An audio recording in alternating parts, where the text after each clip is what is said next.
Hello friends, welcome back to my channel. आज आपण बघणार आहोत लोकशाही मराठी निबंध सुमारे 500 शब्दात। तर चला मग सुरू करूया आजच्या या व्हिडिओला। लोकशाही ही एक अशी शासन पद्धती आहे ज्यामध्ये देशाची सत्ता जनतेच्या हातात असते। लोकशाही हा शब्द ग्रीक भाषेतील डेमोक्रेसी या शब्दापासून निर्माण झाला असून त्याचा अर्थ लोकांचे राज्य असा होतो। लोकशाहीमध्ये प्रत्येक नागरिकाला समान हक्क, समान अधिकार आणि आपलं मत मांडण्याची मुभा असते।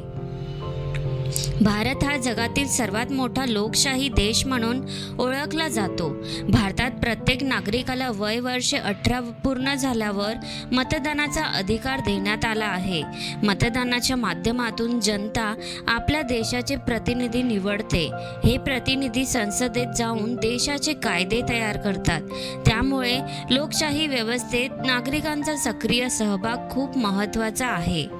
लोकशाहीचा सर्वात मोठा फायदा म्हणजे स्वातंत्र्य। लोकशाहीत प्रत्येक व्यक्तीला बोलण्याचे, लिहिण्याचं आणि विचार मांडण्याचं आणि आपल्या हक्कांसाठी आवाज उठवण्याचं स्वातंत्र्य असतं। यामुळे समाजात न्याय, समानता आणि बंधुता टिकून राहते। लोकशाहीमुळे समाजात शांतता आणि सुव्यवस्था टिकवली जाते। लोकशाही ही केवळ सरकारची व्यवस्था नसून ती एक जीवनशैली आहे। लोकशाही आपल्याला शिकवते की प्रत्येक व्यक्ती महत्त्वाची आहे। गरीब, श्रीमंत, स्त्री, पुरुष सर्वच जण समान आहेत। जात, धर्म, भाषा किंवा प्रदेश या आधारावर कोणताही भेदभाव केला जाऊ नये असा संदेश लोकशाही देते। तसेच लोकशाहीमध्ये जबाबदारीही तितकीच महत्त्वाची असते। नागरिकांनी केवळ हक्क मागून चालत नाही, तर आपली कर्तव्ये पार पाडणेही आवश्यक असते। संविधानाचे पालन करणे, देशाचे कायदे पाळणे, मतदान करणे, सार्वजनिक मालमत्तेची काळजी घेणे आणि समाजात शांतता राखणे ही प्रत्येक नागरिकाची जबाबदारी आहे।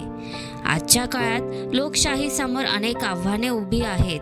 भ्रष्टाचार, अफवा, हिंसा, जातीय तेढ यामुळे लोकशाहीला धोका निर्माण होतो।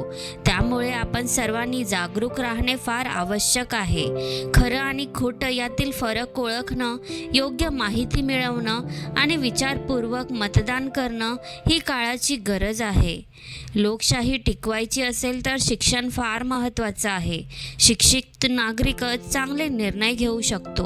त्यामुळे प्रत्येकाने शिक्षण घेऊन स्वतःबरोबरच देशाचंही भविष्य उज्ज्वल करायला हवं। शेवटी एवढंच म्हणावंसं वाटतं की लोकशाही ही आपल्या देशाची ताकद आहे।